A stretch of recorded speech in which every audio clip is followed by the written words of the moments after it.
Hello friends, कैसे हो आप। मैं आरडी डिजिटल दुनिया के तमाम दोस्तों का एक बार फिर से स्वागत करता हूं।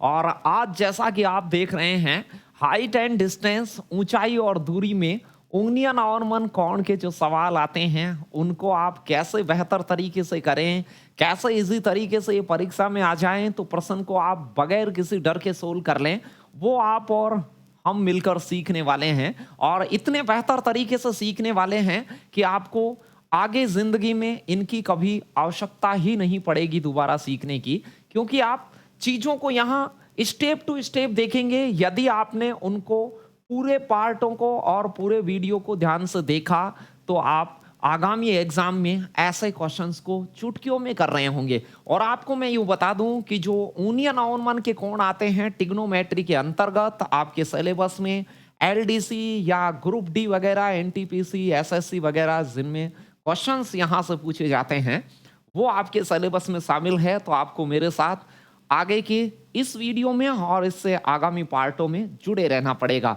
क्योंकि हम मिलकर करेंगे इन सारी चीज़ों की बात। तो चलिए, बाकी बातें होती रहेंगी। हम स्टार्ट करते हैं चीज़ों को कि यूनियन क्या होता है, अवनमन क्या होता है, और उनकी बेहतर समझ के लिए आपको क्या समझ रखनी ज़रूरी हो जाती है। तो तमाम साथी लोग मेरे साथ पूरे धैर्य के साथ जुड़े रहिएगा। कई बार आप ऐसे देखते हैं कि किसी पेड़ को एक व्यक्ति ने देखा, तो जब व्यक्ति किसी पेड़ को देख रहा होता है, उसके शीर्ष भाग को, ऊपर वाले को, तो एक तो व्यक्ति की आंख से एक दृश्य रेखा जाती है, इसको आप कह सकते हैं दृश्य रेखा। ऐसे वाले कुछ प्रश्न दे देता है कि एक दृश्य रेखा जा रही है और एक नीचे से एक 37 धरातल के समानांतर एक रेखा जा रही है। तो इन दोनों के बीच में एक एंगल बनता है, दृश्य रेखा के बीच में और 37 रेखा के बीच में एक कोण बनता है। उस कोणों को कुछ स्पेसिफिक नाम दिए जाते हैं। एक ऊपर से देखने वाला होता है, एक नीचे से देखने वाला। तमाम चीजों की बात करेंगे, अभी हम थोड़ी सी भूमिका की कोशिश कर रहे हैं। तो ऐसे फिर कहा जाए आपसे कि ये यहां से यहां तक की दूरी बताइए, या पेड़ की हाइट बताइए, या फिर जो उधर से देखने वाला है उस व्यक्ति की हाइट वगैरह, ऐसे कुछ मेजर करवाता है आपसे क्वेश्चंस के अंदर। और कई बार ऐसा होता है कि एक पहाड़ है, क्योंकि इसकी आवश्यकता कहाँ पड़ती है आपको मैथमेटिक्स में। जैसे मान लो कि ये स्लैंट हाइट है, पहाड़ पे यूं आप चढ़ते हैं, इधर वाला ये पहाड़ के अंदर वाला एरिया है, लेकिन यहां से आप एंगल से ही पता कर सकते हैं कि ये कितनी हाइट का है, कितनी ऊंचाई तक जा रहा है। ये सारी चीजें तो हम इनको आज डिटेल से पढ़ने वाले हैं, और परीक्षा में तो आपको नंबर दिलाने ही वाला है ये टॉपिक, और बहुत मजा आने वाला है। बहुत सारी मजेदार मजेदार सी बातें हैं। बस दो तीन छोटी छोटी बातों को आप याद कर लीजिए, फिर आपको ऊनियन अवनमन में ज्यादा घबराने की जरूरत नहीं है। यहां से मैं बात करूं कि ऊनियन कोण क्या होता है और अवनमन कोण कब आप देखने हैं। यहां एक ऑब्जेक्ट, कोई भी यहां पर एक व्यक्ति खड़ा हुआ है, तो यहां से ये व्यक्ति, इस मीनार है, ये एक मीनार है, इस मीनार के शीर्ष तक यहां से एक रेखा जाएगी, उसे कहते हैं दृश्य रेखा। ये दृश्य रेखा है, उसकी चोटी तक एक दृश्य रेखा गई, और एक इसकी आंख के पास 37, जैसे मैं किसी वस्तु को देखूंगा तो एक मेरी आंख के पास से लाइन जाएगी सीधी, वो धरातल के समानांतर होगी, यानी वो 37 रेखा कह सकते हैं उसे आप। और एक यहां से मैं ऊपर की तरफ नयन करूंगा। ऊनियन का मतलब क्या हो गया, ऊपर की तरफ नयन करके देखना। तो ऊपर की तरफ नयन करके देखें तो नयन के पास में कोण बनता है, उसे कहते हैं ऊनियन कोण। यानी किसी प्रश्न में हिंदी में लिखा हुआ होगा, उसका एक छोटा सा चित्र बनाना होगा, और चित्र को मैं इतने बेहतर ढंग से आपको देखना बताऊंगा कि आप चंद सेकंडों में ही क्वेश्चन का उत्तर लगा लेंगे। चाहे से आपको टिग्नोमेट्री आती है, चाहे से नहीं आती है। कई बार आपको ऐसे लगता है कि आपको टिग्नोमेट्री बहुत बेहतरीन ढंग से आए तो ही ऊनियन अवनमन बता सकते हैं, ऐसा कुछ भी नहीं है। तो ऊनियन कोण, उनयन कोण और अवनमन कोण, दो कोण होते हैं। ऊनियन कोण की हम बात करें तो ऊनियन कोण किसे कहते हैं, तो ये आप समझ जाइए। जब भी कोई देखने वाला नीचे हो और ऊपर किसी वस्तु को देख रहा हो, तो उसकी आंख के पास से जो दृश्य रेखा जाएगी और जो 37 रेखा होती है, उन दोनों के बीच में बना यहाँ वाला कोण क्या कहलाता है, उनयन कोण कहलाता है। उनयन कोण कहलाएगा, ऊनियन कोण कहलाएगा। चलिए, तो अब इससे आप क्या समझे, इससे आप ये समझे कि सर देखने वाली जो आंख है ना, वो तो रहेगी नीचे, और ऑब्जेक्ट रहेगा ऊपर। यदि ऊपर की वस्तु को आंख देखेगी तो ये नीचे से जो लाइन है ये 37 रेखा कहलाती है। इसे मैं आपको बताऊं तो इसे कौन सी कहते हैं? 37 रेखा। और ये वाली जो रेखा है वो है दृश्य रेखा, इसे कहते हैं आप दृश्य रेखा। तो दृश्य रेखा और 37 रेखा के बीच में बना हुआ कोण क्या कहलाएगा? वो ऊनियन कहलाएगा या अवनमन। तो ऊनियन किसे कहते हैं? ऊपर नयन करके बना हुआ कोण आंख के पास में, वो ऊनियन कहलाता है। मान लो आंख ऊपर से देख रही होती नीचे की ओर, तो फिर वहां ऊपर जो कोण बनता वो अवनमन बनता। जैसे मैं कहीं नीचे की तरफ देख रहा हूं तो अवनमन कोण बनेगा आंख के पास, और ऊपर की तरफ देख रहा हूं तो ऊनियन कोण बनेगा। चलिए तो अब ऊनियन को भी समझाता हूं थोड़ा सा। अवनमन क्या होता है? ऊनियन को आपने समझ लिया, अवनमन कोण क्या होता है? एंगल ऑफ डिप्रेशन वो क्या होता है? तो आप कहेंगे कि यदि देखिए ये छत पे खड़ी है, ये लड़की है वो छत पे खड़ी है, और छत पे खड़ी खड़ी नीचे किसी ऑब्जेक्ट को देख रही है, तो ऊपर से नीचे की तरफ देख रही है, तो यहां से एक दृश्य रेखा जा रही है। आप कहेंगे सर यहां से एक दृश्य रेखा जा रही है ये वाली, और आंख के पास में एक 37 रेखा होती है यूं ऊपर। चलिए थोड़ा सा कलर चेंज कर देता हूं आपको बेहतर ढंग से विजिबल हो जाए। यहां जो कोण बनेगा इसे कहते हैं अवनमन कोण। यानी कि आंख से नीचे की तरफ देखा जाए तो एक तो दृश्य रेखा नीचे चली गई, और ऊपर अवनमन मतलब नीचे नयन करके देखने वाला। नीचे नयन करके देख रहा है तो अवनमन बनेगा, ऊपर नयन करके देख रहा है तो ऊनियन बनेगा। बस इसमें ज्यादा कोई समझने समझाने की बात नहीं है। चित्र बनाना मैं आगे भी दिखाऊंगा, फिर से समझें उस बात को। ऊपर से देखने वाला आंख अब आपको यहां दिख रही है, ये आंख है। ये आंख नीचे यहां पर एक डॉग है, कुत्ता है, उस कुत्ते को देख रही है। तो आप कहेंगे सर यहां से एक रेखा जा रही है ये वाली सीधी वहां तक, कुत्ते तक, इसे कहते हैं दृश्य रेखा। दृश्य रेखा। और एक स्ट्रेट लाइन ये धरातल के समानांतर जा रही है, ये वाली जो रेखा ऊपर, इसको कहते हैं 37 रेखा। ये 37 के समानांतर है, तो इसे 37 रेखा। 37 रेखा और दृश्य रेखा के बीच में बने हुए कोण को ही ऊनियन या अवनमन कहते हैं। लेकिन ऊनियन नीचे से ऊपर की तरफ नयन करते हैं तब बनता है, और अवनमन बनता है नीचे, जैसे ये धरातल है नीचे की तरफ नयन करा, तो यहां बीच में बनने वाला कोण आपके क्या कहलाता है? अवनमन कहलाता है। ऊपर से नीचे नयन, यानी हम नमन करते हैं तो ऐसे नीचे करके नमन करते हैं कि नहीं? तो ऊपर से नीचे की ओर नमन वाली मुद्रा में देख रहे हो तो अवनमन बनेगा। और ऊ नयन, ऊपर हो नयन, तो ऊपर की तरफ नयन करके देखे तो ऊनियन बनेगा। तो जब भी ऊनियन अवनमन की बात आए तो ये समझना वहां पर कि ऊनियन बन रहा है तो नीचे से ऊपर की तरफ देखा जा रहा है, और अवनमन बन रहा है तो ऊपर से नीचे की ओर। और कोई आपको ज्यादा ध्यान रखने की जरूरत नहीं है। चलिए हम स्टेप टू स्टेप पूरी चीजों को समझेंगे। आप धैर्य से इन पूरी चीजों को सुनते रहिएगा, केवल ध्यान से सुनते रहिए, बस मैं यही चाहता हूं। उसके बाद आप तमाम क्वेश्चंस को बहुत इजी तरीके से कर पाएंगे। अब देखिए इन चीजों को करने के लिए आपको क्या जरूरत पड़ेगी। सबसे पहले ऊनियन अवनमन करने के लिए आपको समकोण त्रिभुज बहुत बेहतर ढंग से आना चाहिए। समकोण त्रिभुज की कुछ प्रॉपर्टियां मैं आपको बताऊंगा, उनको आपने ध्यान से सुन लिया तो यूं समझ लीजिए नैया पार हो गई। चलिए तो कि आपकी सर हमें तो बताइए, हमें तो आगे ही बढ़ना है, और परीक्षा में ऊनियन अवनमन के प्रश्नों को हंसते खेलते ही कैलकुलेट कर दें, बस ये आवश्यकता है। बाकी आप जो चाहें वो कर लें, चाहें जो सिखा दें। चलिए तो समकोण त्रिभुज राइट एंगल ट्रायंगल क्या होता है? एक ऐसा त्रिभुज जिसका एक कोण कितने डिग्री का हो? 90 डिग्री का हो, वो समकोण कहलाता है।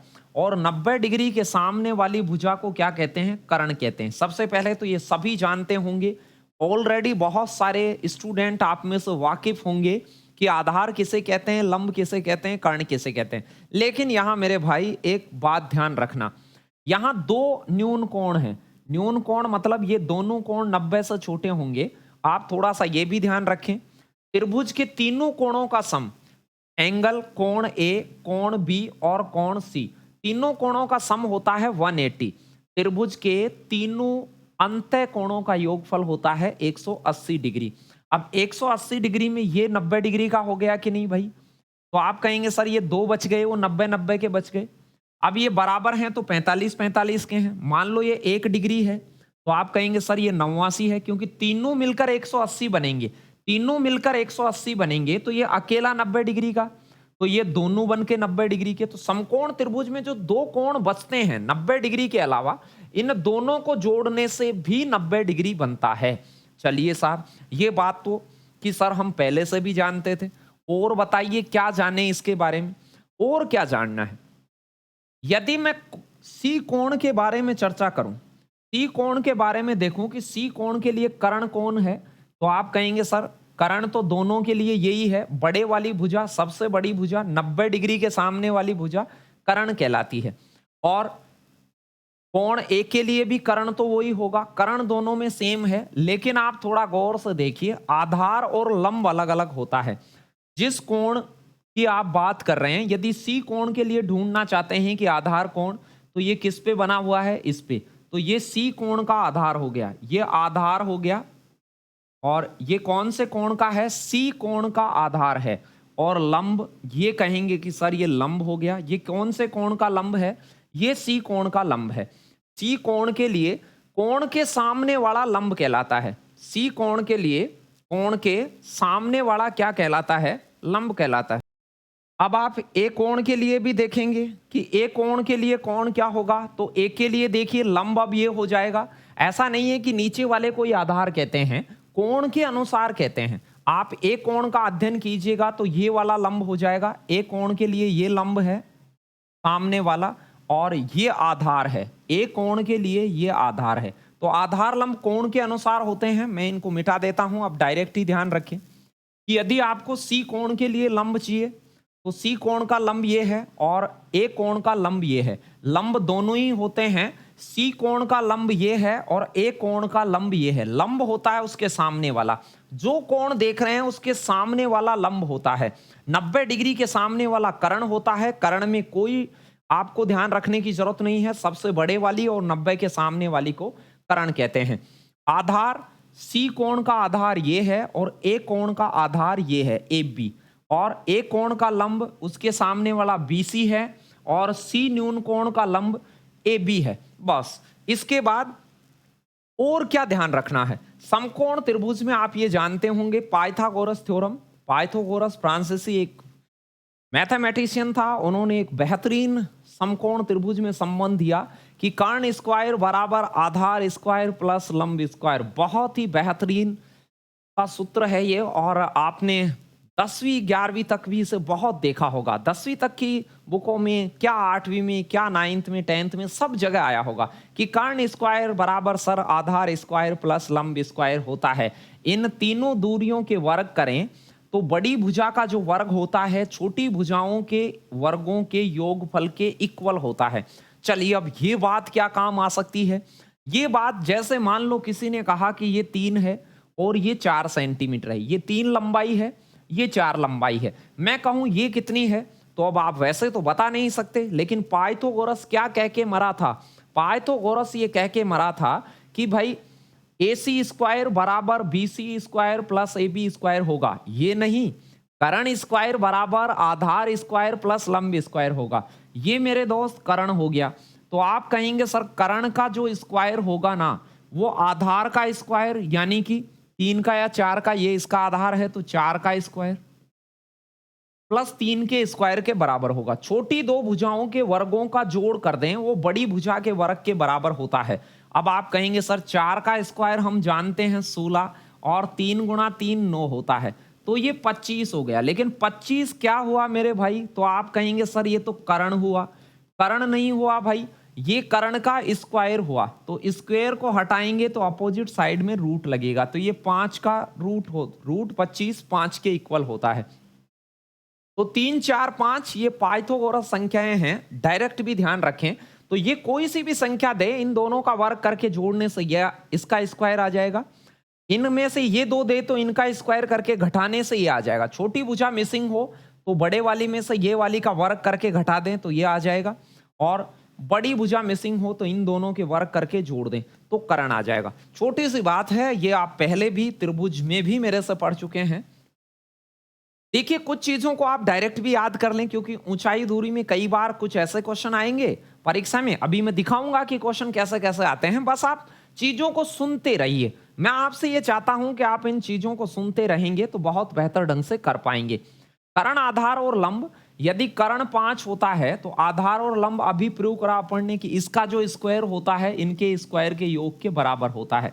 ऐसे 5 का स्क्वायर 25, उल्टा लिख दिया क्या इसे, ये उल्टा लिखा हुआ है इधर से, इसमें उल्टा लिख गया, तो इसे आप इधर 13 लिख लें और इधर 5 लिख लें। इधर 13 और उधर 5, 13 का स्क्वायर बराबर 12 का स्क्वायर और 5 का स्क्वायर, ये योग कर सकते हैं। यहां से आप कह सकते हैं तो 17 का स्क्वायर, 15 का स्क्वायर और 8 का स्क्वायर, 25, 24 और 7 का स्क्वायर, ये है। तो इन चीजों को हम डायरेक्ट ही याद कर लें कि कोई भी ट्रायंगल होगा, इधर सुनना मेरी बात को गौर से, बहुत जगह काम आएगा परीक्षा में। ये 3, ये 4 और ये 5, ये पाइथागोरस संख्याओं में एक जोड़ा होता है। कर्ण 5 होता है तो आधार और लंब 4 और 3 होता है। तो ये एक अनुपात ध्यान रखिए, 3, 4, 5, ये दुनिया का एकमात्र क्रमिक रूप से पढ़ने वाला पाइथागोरस संबंध है। पाइथागोरस त्रिक है, क्रमिक रूप से दुनिया का एकमात्र पढ़ने वाला संबंध है जो क्रमिक है, लगातार है। मान लो कोई कह रहा हो कि सर हम इसका अनुपात और बना सकते हैं क्या, मान लो मैं इसको 6 लिख दूं, इसको 8 लिख दूं, तो इसको 10 लिख सकता हूं। जी हां, इस अनुपात के जितने भी नंबर होंगे ना, वो समकोण त्रिभुज की तीनों भुजाओं को इंगित करेंगे। तो 3, 4, 5 डायरेक्ट याद रखिएगा। क्वेश्चन बहुत सारे आते हैं, त्रिभुज में भी आते हैं।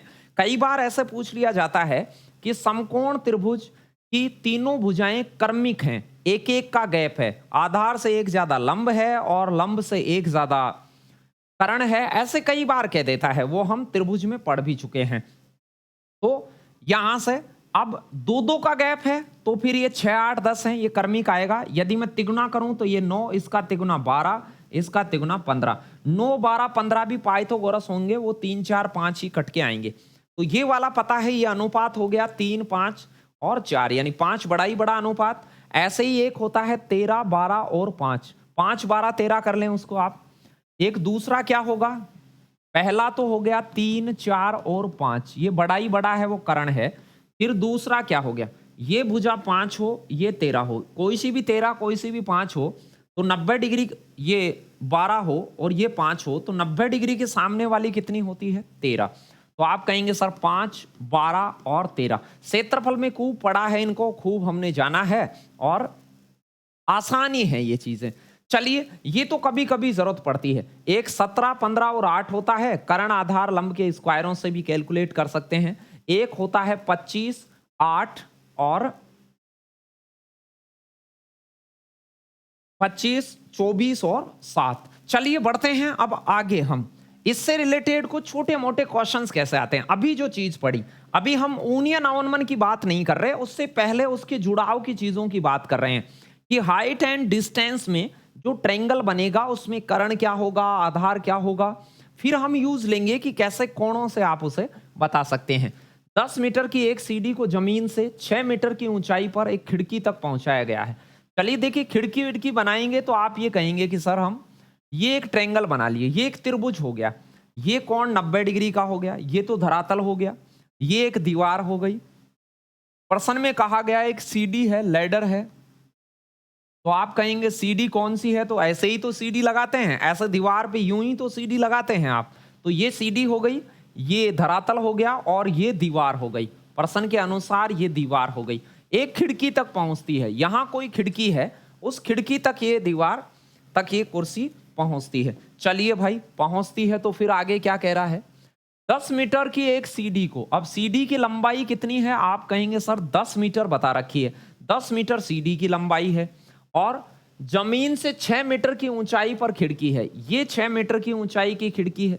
तो ये बताना है आपको कि ये नीचे सीढ़ी के निचला भाग और दीवार के बीच की दूरी कितनी है, यहां से लेकर यहां की दूरी। अब आप मुझे बताइए समकोण त्रिभुज बन गया कि नहीं। और समकोण त्रिभुज में क्या होता है, कर्ण का स्क्वायर बराबर आधार स्क्वायर प्लस लंब स्क्वायर होता है कि नहीं। या तो आप ऐसे कर सकते हैं, या अभी मैंने कहा था कि ये और ये भुजा देखिए 3, 4, 5 का संबंध होता है, यदि इसको मैं 6 लिख दूं, इसको 8 लिख दूं, तो बड़ी बड़ी भुजा 10 हो जाती है। तो बड़ी 10 दिख रही हो और इन दोनों में से एक 6 या 8 दिख रही हो, 6 दिख रही हो तो ये 8 है और 8 दिख रही हो तो ये 6 है। डायरेक्ट भी पता कर सकते थे यदि ये याद होता। चलिए याद भी नहीं है तो आप ऐसे निकाल लेते। कर्ण का स्क्वायर, तो कर्ण कौन सा है? 10 वाला, तो 10 का स्क्वायर कर दें 100। डायरेक्ट लिख रहा हूं मैं, ध्यान दीजिए, 10 गुणा 10 करा तो यहां 100 आ गया। फिर आधार का मुझे पता नहीं है, आधार स्क्वायर। लंब कितना है? 6 है, तो 6 का स्क्वायर कितना हो गया? 36। मैं स्क्वायर करके लिख रहा हूं, कहीं बाद में देखो और पता चले कि ये 36 कहां से लिखे थे सर। तो ये 6 गुणा 6 डायरेक्ट ही लिख दें, छोटी मोटी गणना को आप डायरेक्ट लिखना सीखे। 36 इधर आएगा तो ये घटेगा, बराबर के इधर उधर प्लस में है, माइनस में आएगा तो इधर 64 हो जाएगा। और ये ए स्क्वायर बराबर 64, तो ए स्क्वायर करने से 64, तो ये 8 का स्क्वायर होता है। तो ये कितनी दूरी पर अवस्थित था? 8 मीटर की दूरी पर अवस्थित था। कई बार तो ऐसे समकोण त्रिभुज के क्वेश्चंस आपके आते हैं, इसलिए हम पहले समकोण त्रिभुज को ढूंढने की कोशिश कर रहे हैं कि समकोण त्रिभुज में क्या कर्ण, क्या आधार और कैसे उसमें ये ऊंचाई दूरी ज्ञात की जाती है। क्योंकि आगे जो ओनियन अवनमन है ना, वो सिर्फ इसी का कॉपी है। इसी के कुछ अनुपात ढूंढने हैं कि कोण और भुजाओं के मध्य जो संबंध होते हैं, कोणों से भुजा कैसे निकालें और भुजाओं से कोण कैसे निकालें। चलिए, तो आप कहेंगे सर एक और क्वेश्चन वैसा ही कुछ दिख रहा है हमें। 15 मीटर तथा 20 मीटर के दो खंबे जमीन पर सीधे खड़े हैं। जी हाँ, ये भी कोई बात नहीं। 15 मीटर का एक खंबा मैंने जमीन बनाई, ये तो जमीन हो गई, नीचे वाली तो जमीन मान ली हमने। ये एक 15 मीटर का खंबा मान लिया, ये 15 मीटर का खंबा हो गया। एक 20 मीटर का खंबा है, तो आप कहेंगे सर वो थोड़ा लंबा होगा। चित्र को बनाएं तो 15 मीटर थोड़ा छोटा बनाएं, 20 मीटर थोड़ा बड़ा बनाएं। कच्चे चित्र में ये ध्यान रखें। आप कहेंगे सर 20 मीटर हो गई ये दूरी। जी हाँ, उनके बीच की दूरी है 12 मीटर। ये बीच वाली जो डिस्टेंस है वो 12 मीटर है। यहां से लेकर यहां तक का जो इलाका है वो 12 मीटर है। प्रश्न कह रहा है उनके ऊपरी छोरों के बीच की दूरी बताइए। ऊपरी छोरों के बीच की दूरी बतानी है आपको। ऊपर वाले छोरों में बीच की दूरी क्या रही? चलिए, तो भाई ऊपरी छोरों को मिलाते हैं हम। ये ऊपर के छोर को मिला दिया, यहां वाले इसके छोर को और इसको मिला दिया। आप कहेंगे सर यहां एक समकोण त्रिभुज बन जाएगा। ये देखिए मैंने अलग कलर से बनाया, यहां एक समकोण त्रिभुज बना लीजिए, तभी तो दूरी बता सकते हैं। वो कर्ण हो गया। अब आप कहेंगे सर ये 12 मीटर है, इसके समानांतर ये 12 है, तो ये 12 मीटर वाला लाइन हो गया। यहां ये पूरा कितना हुआ? आप ये कहेंगे सर 15 तो ये है ही, तो इसके बराबर तो 15 है। ये पूरा 20 है और यहां तक 15 है, तो आप ये कहेंगे सर इसके नीचे नीचे यदि ये 15 है ना और पूरा 20 है, तो ऊपर 5 मीटर बचा। तो अब मेरे पास एक ऐसा ट्रायंगल बन गया। ऊपर ये तार हो गया वो खींचा जाने वाला, और ये 12 मीटर है, ये 5 मीटर है। बोलो तार निकलेगा कि नहीं निकलेगा? आप कहेंगे सर कर्ण स्क्वायर बराबर आधार स्क्वायर प्लस लंब स्क्वायर होता है। या मैंने डायरेक्ट कहा कि आप 5, 12 और 13 को डायरेक्ट याद कर लीजिए, मेरे साथ साथ बोलेंगे आप। 3, 4, 5 आधार लंब और कर्ण, 3, 4, 5 वाले अनुपात वाले पाइथागोरस होते हैं। 5, 12 और 13 वाला भी होता है। डायरेक्ट याद हो तो 5, 12, 13, तो तार हो गया 13 का। डायरेक्ट उत्तर लग जाता यदि आपको ये पता हो। एक 3, 4, 5 वाला पाइथागोरस होता है, छोटी भुजाएं 3, 4 हो तो बड़ा 5 होगा। एक 5, 12, 13 होता है, डायरेक्ट याद रखें। एक होता है 8, 15 और 17, 8, 15 और 17, 8, 15 और 17, और एक बताया मैंने 7, 24 और 25। 7, 24 और 25 ये 4 आंकड़े डायरेक्ट भी रख लें तो बहुत अच्छी है।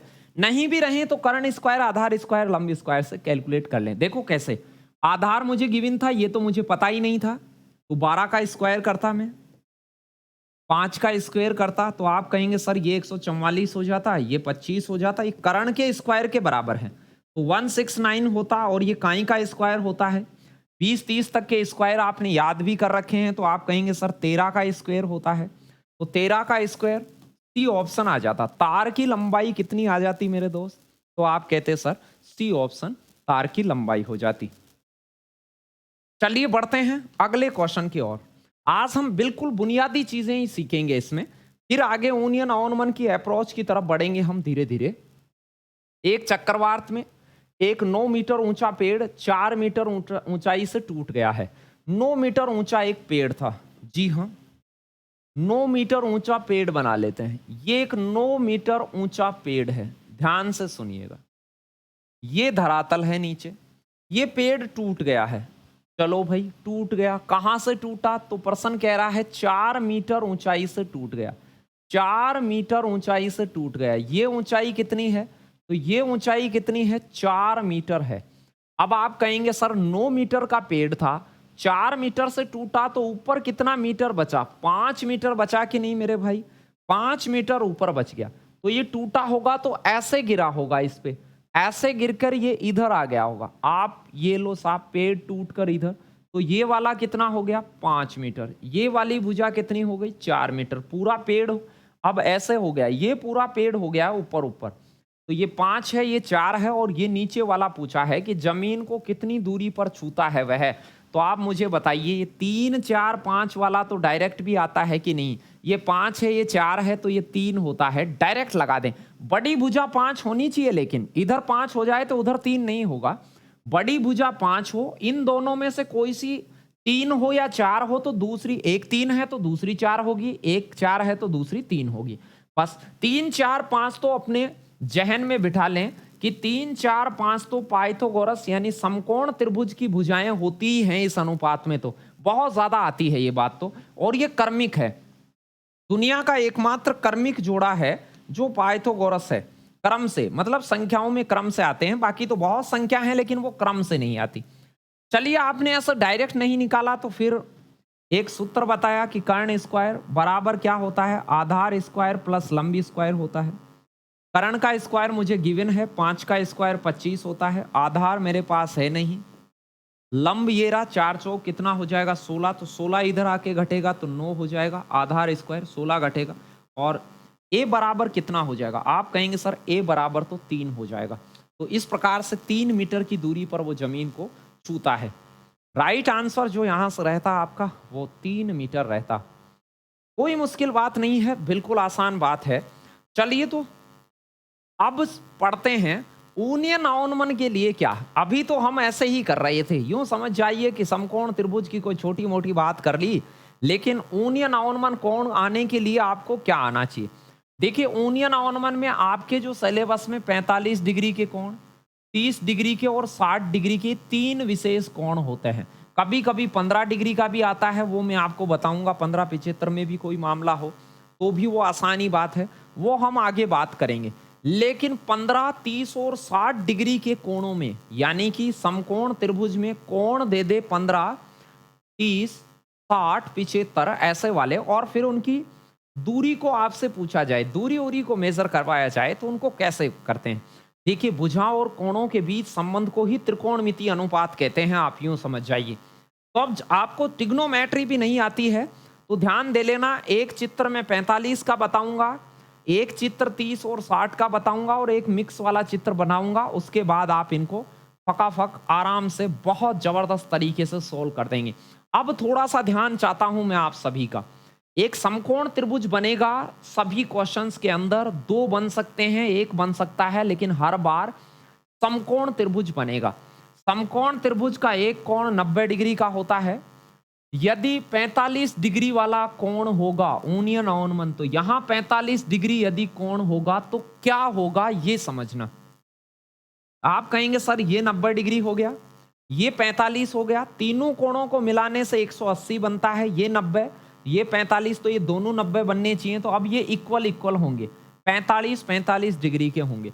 आप कहेंगे सर एक कोण 90 डिग्री का होगा, बड़ा ही बड़ा, एक 45 का होगा और दूसरा भी 45 का होगा। बोलो तीनों कोण आपको दिख गए कि नहीं इसमें? तो आप कहेंगे जी हाँ सर, हमें तीनों कोण बहुत इजी तरीके से दिख गए, कोई दिक्कत नहीं है। चलिए, तो कोणों के बारे में तो जान गए कि 45 वाला कोण होता है तो ये दोनों कोण समकोण में बराबर होते हैं। ये 90 डिग्री, तो ये दोनों कोण यदि बराबर लेंगे, एक को भी 45 लेंगे तो दूसरा तो स्वतः ही 45 हो जाएगा। चलिए, तो ये 45 हो गया। अब 45 वालों में भुजाओं का लेना देना क्या होता है? ध्यान से सुनिए चीजों को। प्रश्न, ये 45 हो गया, ये 45। तो छोटी क्लासों में हम पढ़ते हैं किसी भी त्रिभुज में दो कोण बराबर हो जाएं तो उनके सामने वाली दो भुजाएं बराबर हो जाती हैं। दो कोण बराबर तो दो भुजा बराबर, दो कोण बराबर तो उनके सामने वाली दो भुजा बराबर, दो कोण बराबर तो सामने वाली दो भुजा बराबर। तो कर्ण ये दोनों बराबर, तो ये भुजा और ये भुजा आपस में क्या होंगी? बराबर। अब बराबर का मतलब क्या हुआ? यदि 45 डिग्री वाला कोण है तो ये 10 मीटर है, तो आप यूं कह दीजिएगा सर ये भी 10 मीटर होगी। ये दे दे तो ये डायरेक्ट कह देना कि ये 10 मीटर है, बराबर होंगी। अब कहें कि तीसरी क्या होगी, तो देखिए हम अनुपात पता कर रहे हैं इनके। वैसे तो ये 10√2 होगी, आधार स्क्वायर लंबी स्क्वायर कर्ण स्क्वायर से कर सकते हैं, लेकिन चित्र को याद रखना। आप तो 45 वाले चित्र को याद रखना, मेरी बात को ध्यान से सुने। ये 90 डिग्री, ये 45 डिग्री, ये 45 डिग्री, 45 के सामने वाली भुजा एक, 45 के सामने वाली भुजा एक, ये दोनों बराबर 1:1 रेशियो में होंगी। ये इसका स्क्वायर प्लस इसका स्क्वायर, तो एक का स्क्वायर एक, एक का स्क्वायर एक, जोड़ेंगे तो 2, तो ये 2 और रूट आएगा कर्ण स्क्वायर बराबर, तो √2 आएगी। तो आप समझ जाएं इनकी भुजा क्या होती है। 45 वाले चित्र में भुजा आती है 1:1:√2। ये ध्यान रखना मेरे भाई, ये ध्यान रखना। अब आप कहेंगे कि साहब ये हमें ध्यान है सर, लेकिन इनके जो कोण है वो किसके सामने, क्या एक वाले के सामने 45 डिग्री का कोण, अगेन एक वाले के 45 डिग्री का कोण, और √2 के सामने वाला 90 डिग्री का कोण। कोणों के सामने की स्थिति मैंने ऑब्जर्व करना सिखा दी। बहुत आसान चित्र है 45 डिग्री वाला चित्र, कि आपको समकोण त्रिभुज में एक कोण 45 का दिख रहा है, एक कोण 90 का दिख रहा है, तो तीसरा कोण जरूरी से और 45 डिग्री होना ही होना है। फिर उनमें 45 डिग्री होता है तो इनके सामने वाली दो भुजा बराबर होंगी, तो ये दोनों भुजा बराबर हों तो भी ये 45 होगा, ये दोनों 45 के कोण हों तो भुजा बराबर होंगी। अब तीसरी भुजा कैसे आएगी, इनका √2 गुना आता है। तो अब आप सीखना, यदि मान लो परीक्षा वाले ने आपको ऐसे कहा कि ये वाली भुजा है ये 10 है, 1 = 10 है। अब आप यहां से सोचिएगा, मैं कहूं 1 = 10 है तो इस 1 भी 10 होगा, तो इस 1 भी 10 होगा। ध्यान दीजिएगा, 1 = 10 तो 1 = 10। अब √2 बराबर क्या होगा, एक वाली चीज को √2 से गुणा करते ही √2 वाली, तो ये आ जाएगा 10√2। ऐसे फटाक से पता करें, ये दूरी 10 तो ये भी दूरी 10, और ये √2 गुणी 10 की √2 गुणी 10√2। अब यदि ये 10√2 दिखे तो इसको कर दो 10, इसको कर दो 10। मसला कुछ उल्टा भी हो सकता है। मान लो ये 10 ना देकर आपको कह दे कि भाई ये वाली भुजा है 5√2, ये 5√2 है, तो ये √2 के बराबर 5√2 है, तो 1 बराबर क्या होगा। ऐसे भी समझते होंगे कि √2 बराबर 5√2 हो सर, तो 1 बराबर √2 का भाग लगा दीजिए, 5√2 में √2 का भाग लगा देंगे तो आप कहेंगे सर 5 आ जाएगा। बहुत आसान चित्र है, बस आप इतना सा समझ लीजिए कि समकोण त्रिभुज में दो कोण 45 के हों तो ये दोनों भुजा बराबर होती हैं। ये दोनों भुजा बराबर हो जाएं तो वो दोनों कोण समकोण में 45 के होंगे। जी हाँ, समझ गए हम ये बात। लेकिन ये दोनों भुजाएं इससे कैसे रिलेट होती हैं, ये 1 होती हैं तो ये √2 होती हैं, ये 5 होगी तो वो 5√2 होगी, ये 10 होगी तो वो 10√2 होगी, ये 15 होगी तो वो 15√2 होगी, ये 30 होगी तो वो 30√2 होगी। अब उधर से वापस आएंगे तो √2 का भाग लगाएं, यानी इस भुजा को √2 से गुणा करने से ये आती है और इसमें √2 का भाग लगाने से ये वापस आ जाएगी। बहुत आसान, इधर कुछ भी दिया गया हो √2 का भाग लगा दें, एक वाली चीज आ जाएगी। चलिए कुछ प्रश्नों से दिखाता हूं मैं, ये बात आपकी खोपड़ी में प्रश्न को देखने से घुसेगी कि यार ये प्रश्न तो बहुत इजी थे और हमने इनको कैसे सोचते रहे, हम इनमें ट्रिग्नोमेट्री लगाते रहे। किसी समय एक पेड़ की ऊंचाई परछाई की लंबाई आपस में बराबर है। ध्यान से देखिएगा, पेड़ की ऊंचाई परछाई की लंबाई के आपस में बराबर है। तो यहां मैं एक चित्र बनाता हूं, समकोण त्रिभुज बनेगा, यह भी ध्यान रखना यूनियन और ओनवन में। ऐसे मैंने समकोण त्रिभुज बना दिया, यहां पर 90 डिग्री बना दिया, कोण का ध्यान रखना। प्रश्न क्या कह रहा है, ऊंचाई। अब इसमें पेड़ कौन सा है, तो आप कहेंगे सर ये तो पेड़ हो गया, ये जो खड़ा है उसे पेड़ मान लेते हैं। ये धरातल हो गया, धरातल पर ये परछाई हो गई, ये हो गई परछाई। आप कहेंगे सर ये वाली परछाई हो गई, ये पेड़ हो गई। यहां सनलाइट आ रही होगी, यहां सूर्य रहा होगा तो ये लाइट जा रही होगी, इधर से सनलाइट जा रही होगी, तो ये वाली। अब देखिए, चलिए प्रश्न क्या कह रहा है। प्रश्न में देखिए एक छोटी सी चीज नोट करने वाली थी। प्रश्न आपसे कह रहा है कि एक पेड़ की ऊंचाई तथा परछाई की लंबाई आपस में बराबर है। पेड़ की ऊंचाई बराबर है इसके परछाई के, इसका मतलब समझना, ये चीज इसके बराबर है, ये दोनों चीज बराबर हैं, तो ये 1:1 है, 1:1 है, यानी ये एक अनुपात में है, ये एक में है। अनुपात लगा रहा हूं मैं इनका, 1:1 है। तो आपको मैंने बताया था कि ये दोनों बराबर हों तो समकोण त्रिभुज में ये 90, तो इनके सामने वाले कोण बराबर होते हैं, तो ये 45 के होंगे।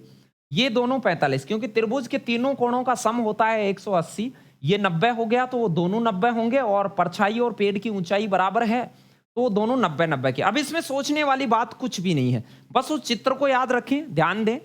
45 वाला त्रिभुज हो समकोण, तो ये दो भुजा जो खड़ी आपको ऐसा दिखती हैं, ये दोनों भुजाएं बराबर होती हैं, इनके सामने वाले दोनों कोण 45 के होते हैं। इस भुजा को एक माने तो इस भुजा को एक माने, और सामने वाला जो कर्ण होता है वो √2 गुना होता है।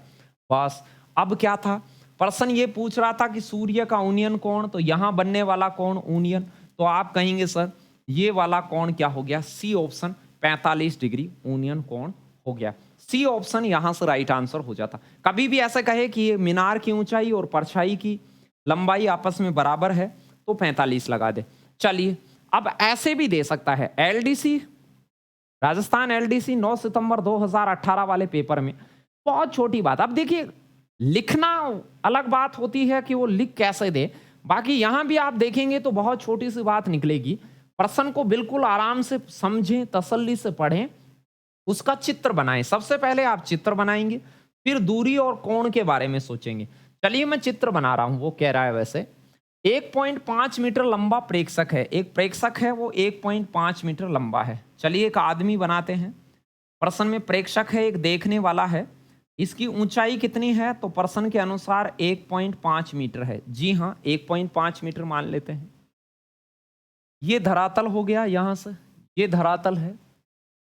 22 मीटर ऊंचे टावर से, ये 22 मीटर ऊंचा टावर हो गया, ये टावर बना देते हैं, पूरा टावर हो गया 22 मीटर। ये 22 मीटर नीचे से है, धरातल से 22 मीटर ऊंचा टावर है, तो 20.5 मीटर की दूरी पे खड़ा है। ये 20.5 मीटर नीचे वाली दूरी हो गई। प्रश्न में देखो आसानी से कहता है कि कौन सी दूरी क्या है। 1.5 मीटर का प्रेक्षक है, 22 मीटर का एक टावर खड़ा हुआ है जमीन पे, और 20.5 मीटर पर यह प्रेक्षक वहां से खड़ा हुआ है। प्रेक्षक की आंख से टावर के शीर्ष का ऊनियन कोण, ऊनियन करेगा तो ऊपर देखेगा, ऊनियन का मतलब होता है नयन ऊपर करके देखना, तो ऊपर करके वो टावर से देख रहा है। यहां से देखिए कैसे देख रहा है, इसकी चोटी को देख रहा है, वो यहां से उसकी चोटी को देख रहा है, चोटी को देख रहा है, और यहां पर एक ऐसे सीधी रेखा जाएगी 37 से, यहां जो कोण बनता है वो ऊनियन होता है, यहां जो कोण बनता है उसे ऊनियन कोण कहते हैं। तो ये कोण कितने डिग्री का बना। अब देखिए यहां एक समकोण त्रिभुज ड्रॉ हो गया, ये जो चित्र है वो समकोण त्रिभुज बन गया। अब आप कहेंगे सर इसमें कुछ चीजें तो हमें दिख ही रही हैं, क्या दिख रही हैं मेरे भाई, ये 20.5 मीटर है तो ये भी 20.5 मीटर है, तो इसका आधार तो 20.5 हो गया। अब सुनना काम की बात आ रही है, ये पूरी है 22 मीटर, ये पूरी 22 मीटर है, ये आदमी है वो 1.5 मीटर का है, 1.5 मीटर का आदमी है, 22 में से 1.5 मीटर का आदमी हो, तो आप कहेंगे सर यहां से लेकर यहां तक जो बची है ना वो 20.5 मीटर बची है। ये पूरी 22 है तो आप कहेंगे सर इतनी सी तो 20.5 बची है, 1.5 मीटर ये नीचे है, तब जाके ये टोटल कितनी है 22 मीटर है मेरे दोस्त। ये पूरी 22, उसमें से 1.5 मीटर का ये प्रेक्षक है, और उसकी आंख के ऊपर ऊपर कितना रह गया टावर, आंख के ऊपर ऊपर रह गया 20.5 का। बस अब तो खत्म हो गया मेरे भाई। अभी हम बात कर रहे थे कि कोई भी समकोण त्रिभुज ऐसा बन जाए जिसमें ये भुजा और ये भुजा बराबर हो जाए, ये भी 20.5 ये भी, तो ये बराबर है कि नहीं, इनका अनुपात क्या हो गया 1:1, पूरा पूरा काटेगा, तो ये दोनों बराबर, तो इनके सामने वाले कोण भी बराबर, तो ये 45 क्योंकि ये 90 है, ये दोनों 45 के हो जाएंगे। जब भी समकोण त्रिभुज बने एक भुजा दूसरी भुजा के बराबर हो जाए तो 45 डिग्री के दोनों एंगल हैं, सोचने की भी जरूरत नहीं है, 45 लगा दें। भुजा बराबर तो उनके सामने वाले कोण 90 डिग्री में 45 45 समकोण त्रिभुज में, और कोण दे दे तो उनके सामने वाली भुजा बराबर, बस इतना सा ही करना है। 90 डिग्री वाले चित्र को 45 के उपबंधों में मैं फिर से दिखाता हूं, अब ध्यान से देखना उन्हीं चीजों को। अब कुछ थोड़ा थोड़ा सीख गए हैं आप कि एक कोई समकोण त्रिभुज हो, ये कोण 90 डिग्री हो, तीनों कोणों का टोटल 180 होता है, तो फिर ये कोण और ये कोण 45 का मानूं मैं इसको, तो ये कोण अवश्य 45 का होगा। यानी 45 वाले चित्र को ही याद कर लीजिए, जब भी 45 वाली चीजें आएंगी तो उस चित्र से ही कैलकुलेट कर देंगे आप। ये 45, ये 45, ये 90, त्रिभुज के दो कोण बराबर तो इनके सामने वाली दो भुजा भी बराबर, ये जितने की होगी एक की होगी तो ये भी एक का होगा।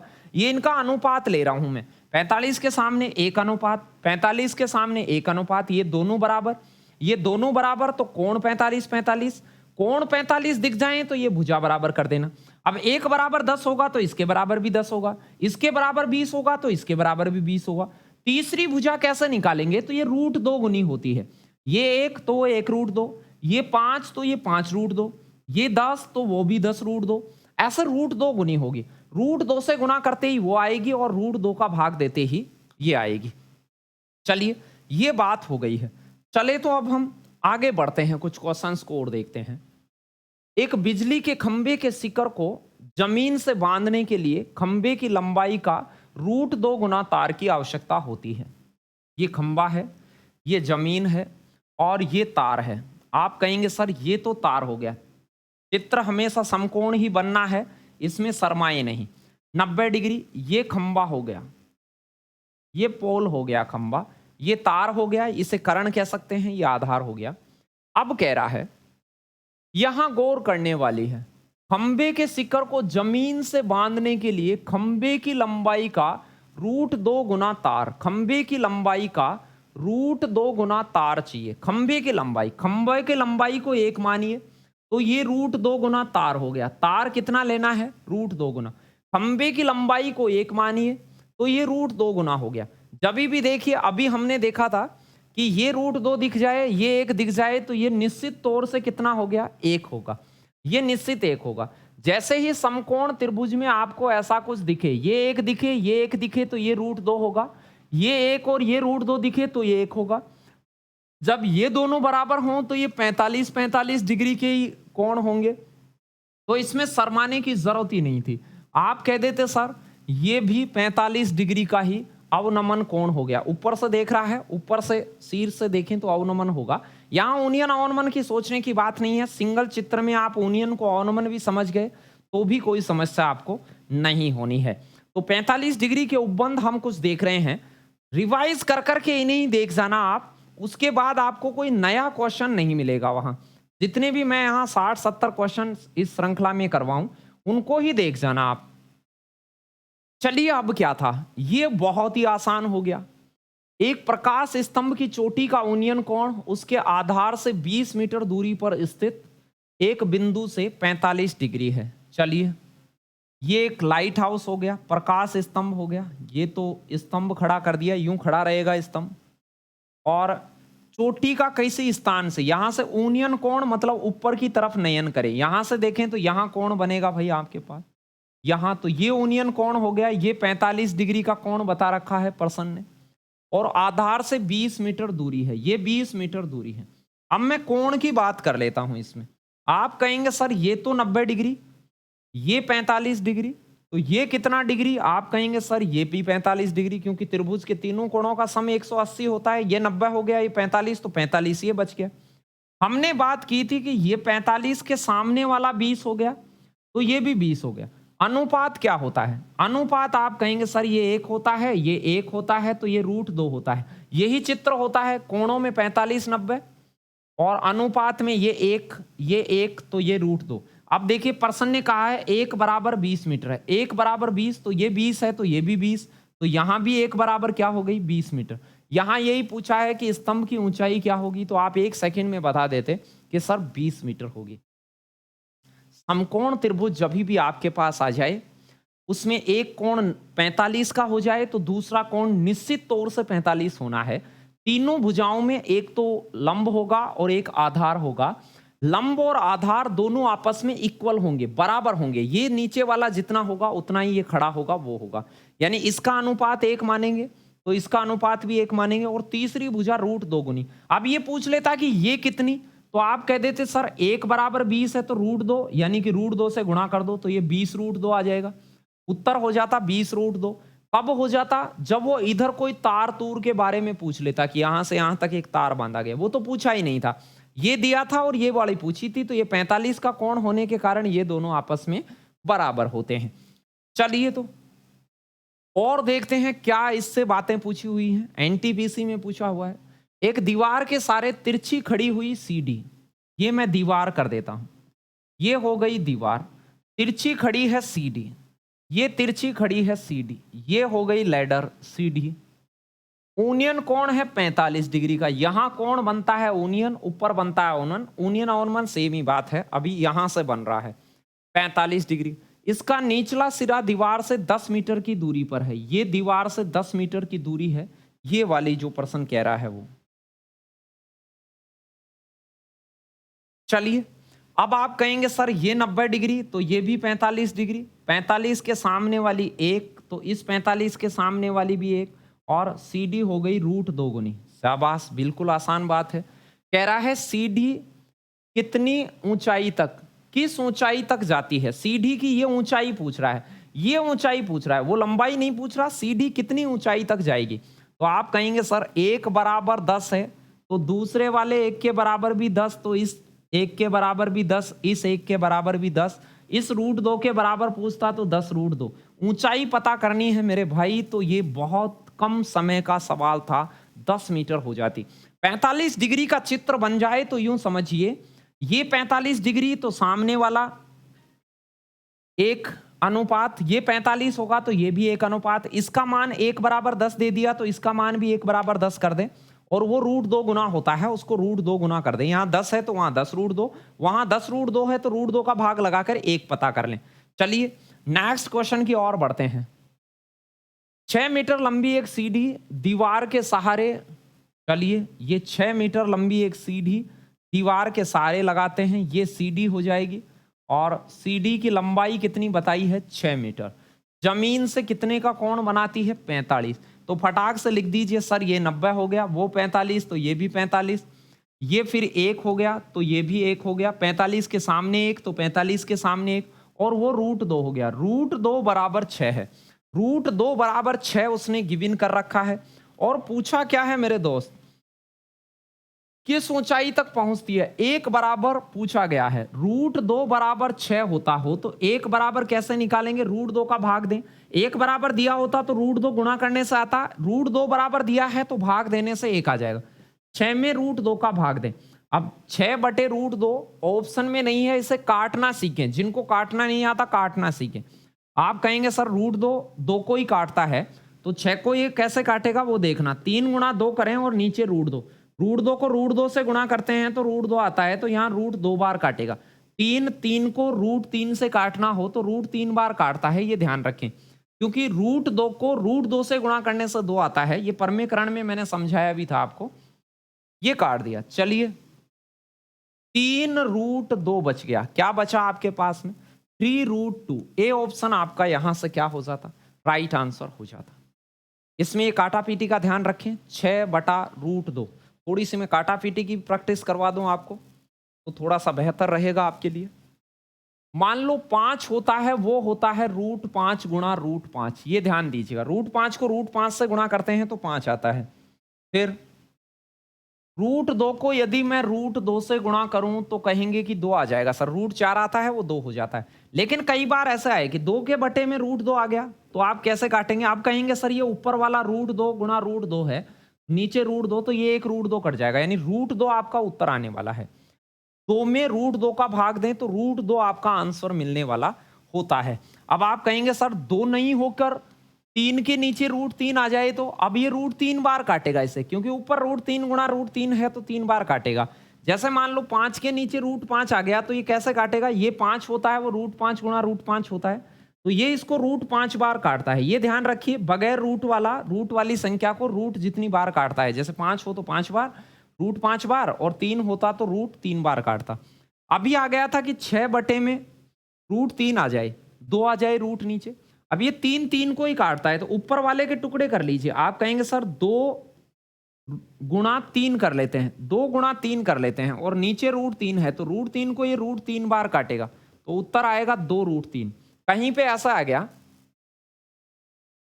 कि आपके पास में 8 बटे रूट 2 आ गया, तो अब कैसे काटेंगे? तो ये 4 गुणा 2 होता है, और नीचे रूट 2 है, ये रूट 2 को हमेशा रूट 2 बार काटता है, तो ये 4 रूट 2 आ जाएगा। चलिए, तो ये तो थोड़ा सा काटना सिखा दिया। प्रश्न पे गौर कीजिए, प्रश्न क्या कह रहा था? 2 टावरों के बीच 37 दूरी 60 मीटर है। पहले टावर के शीर्ष से दूसरे टावर के शीर्ष को देखना है। इस लाइन में एक खास बात छुपी हुई है, यहां से गौर करना। पहले टावर के शीर्ष से, यानी पहले टावर के ऊपर एक आदमी खड़ा है, दूसरे टावर के शीर्ष का अवनमन कोण, अवनमन का मतलब है नयन नीचे करके देख रहा होगा, यानी पहला टावर जो है उस पे आदमी खड़ा देख रहा है, तो दूसरा टावर पे के शीर्ष को देखता है, ऊपर वाली चोटी को देखता है, तो अवनमन बनता है, नीचे की तरफ बनता है, यानी दूसरे वाला टावर है छोटा और पहले वाला टावर है बड़ा। इसका मतलब ये हुआ। आप कहेंगे जी हाँ सर, इसमें भी कोई दिक्कत नहीं है। दोनों टावरों के बीच में 37 दूरी है 60 मीटर। दोनों टावरों के बीच में 37 दूरी है 60 मीटर। ये 60 मीटर है, ये वाली दूरी है 60 मीटर। और क्या है भाई? दूसरे अवनमन कोण, तो यहां अवनमन कोण बनता है। अवनमन ऊपर एक लाइन और नीचे की तरफ नयन नीचे किया, तब बनता है 45 डिग्री। ये 45 बना, तो अब यहां एक त्रिभुज बना देना आप, ये लाइन खींच के ऐसे। ये भी 45 होगा, क्योंकि एकांतर कोण होते हैं ऐसे जेड में बनने वाले कोण आपस में बराबर, तो ये 45, तो ये भी 45। अब यहां एक त्रिभुज बन गया, ऊपर एक त्रिभुज ऐसा बन गया कि यहां 45 डिग्री है, तो ये भी 45 हो गया। ये नीचे वाली दूरी 60 है, तो ये वाली दूरी भी 60 हो गई। तो आप कहेंगे सर ये 60 मीटर है, इसके समानांतर है, तो ये 60 है, ये 60 है, तो ये और ये बराबर हैं, 1 अनुपात इसका, 1 अनुपात इसका। ये रूट 2 अनुपात होता, उसकी जरूरत ही नहीं पड़ रही, तो ये 60 है, तो ये 1 बराबर भी कितना हो गया? 60 मीटर। और फिर देखिए, पहले टावर की ऊंचाई कितनी है दोस्त? 30 मीटर पहले टावर की ऊंचाई है। पहले टावर की ऊंचाई है 30 मीटर। अब ये पूरा है 130 मीटर, ये पूरा टावर है वो 130 मीटर का है। तो आप कहेंगे सर 60 तो इसके ऊपर ऊपर है और 130 ये पूरा है, तो नीचे कितना बच गया होगा? तो 130 में से 60 तो ऊपर है, तो नीचे कितना बच रहा है? तो आप कहेंगे सर 70 मीटर का ये नीचे टावर बचा हुआ है। 70 मीटर का ये टावर बचा हुआ है। ध्यान से देखिए, इतनी चीजें लिखने की आवश्यकता ही नहीं पड़ती अपने को। थोड़ा थोड़ा शुरू में हम चित्र को पूरा बना रहे हैं, गणना थोड़ी सी पूरी कर रहे हैं। बाद में तो ऐसे ही करें कि 2 आपके पास टावर हैं, एक बड़ा टावर होगा, एक छोटा टावर होगा। ये बीच की दूरी कितनी है? 60 मीटर। 37 दूरी, 37 दूरी इसको कहते हैं। एक टावर की ऊंचाई 130 है, एक का पता नहीं है। अब बड़ा कौन सा है, छोटा कौन सा है, वो प्रश्न ने कहा है। पहले टावर के शीर्ष से देखे तो दूसरा टावर के शीर्ष का अवनमन बनता है। अवनमन मतलब दूसरा छोटा है, अवनमन ऐसे नीचे की तरफ बनता है। यहां नयन थे, ऊपर से देखा जा रहा है, और अवनमन यहां बनता है। यहां वाला कोण बनता है 45 डिग्री। तो यहां एक कोण बना दीजिए, ये भी 45 का बनेगा। ये दोनों आपस में इक्वली होते हैं। अब ये 60 था, तो ये 45 के सामने वाला ये कोण भी 45, तो ये 60, तो ये भी 60 हो जाएगा। इनकी दूरी 1:1 आती है, 1 अनुपात 1, और ये √2 में, वो भी आपको जरूरत नहीं थी। ये 60 हो गई, ये 60 हो गई, ये पूरी दूरी है वो 130 हो गई। ये पूरी 130 थी प्रश्न के अनुसार। ऊपर ऊपर 60 है, तो नीचे नीचे कितनी बच गई हुई? 70। तो 70 इस टावर की ऊंचाई बच गई। दूसरे वाले टावर की ऊंचाई कितनी बच गई? 70 बच गई। तो यहां आप 70 आपका आंसर हो जाता। चलिए बढ़ते हैं एक और 45 डिग्री के प्रश्न की ओर। आगे 30 डिग्री वाले प्रश्न हम करेंगे।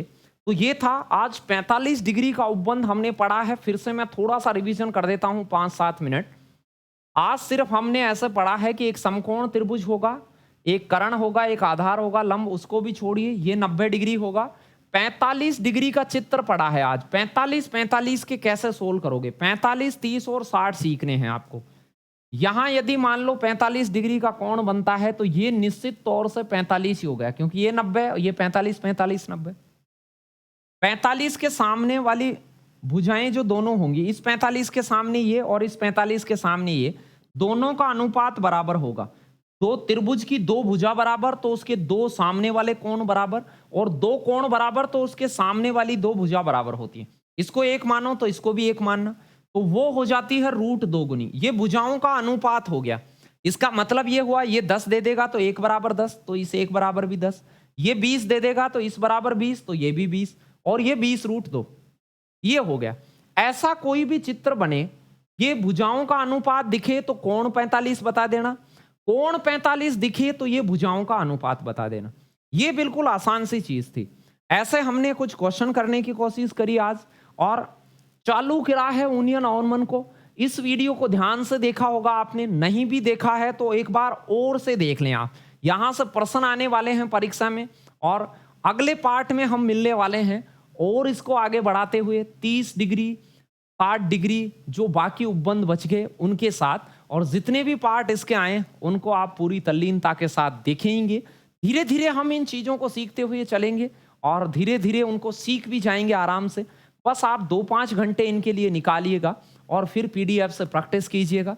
जिस भी माध्यम से आप मुझे देखते हैं और मैथ्स को सीखते हैं, उसे आप अपने साथी लोगों का जरूर बताएं।